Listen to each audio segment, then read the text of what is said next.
maka seluruh warga negara Indonesia itu harus masuk semuanya untuk menjadi peserta BPJS. Artinya urusan kesehatan harus ditanggung oleh harus selesai. Itu sampai per Januari 2019 ya. Itu program tahun 2014-2019. Itu roadmapnya ya. Kemudian belum lagi peraturan Mendagri bahwa yang mempekerjakan di pemerintahan apa juga harus dijamin oleh pemerintah. Nah, sementara pemerintah baru sebatas menjamin untuk BPJS ketenagakerjaan. Nah, kalau sakit gimana? Kalau ada keluarganya sakit yang kerja itu gimana? Nah, apa kendalanya?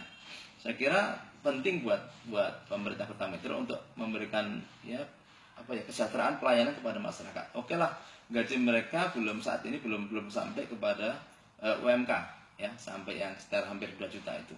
Tetapi ketika misalnya katakanlah dia ketenagakerjaan dia penuhi dan kemudian BPJS BPJS kesehatan disubsidi, saya kira sesuatu yang bagus untuk mereka para pekerja honor, tenaga honor yang ada di Kota Metro yang jumlahnya sekitar 700-an ya. Kalau saya hitung-hitung tadi, kurang lebih kalau misalkan 800 saja, plus minus 800 tenaga kerja honor yang ada di Kota Metro, itu kalau misalkan katakanlah pemerintah Kota Metro ini memberikan subsidi 60.000, nanti yang honor itu 20.000, berarti 80.000. 60.000 kalau kalikan 800 berarti 48 juta per bulan, berarti kalau setahun sekitar 600-an ya, 600-an juta. Jadi belum sampai 1 miliar. Ya.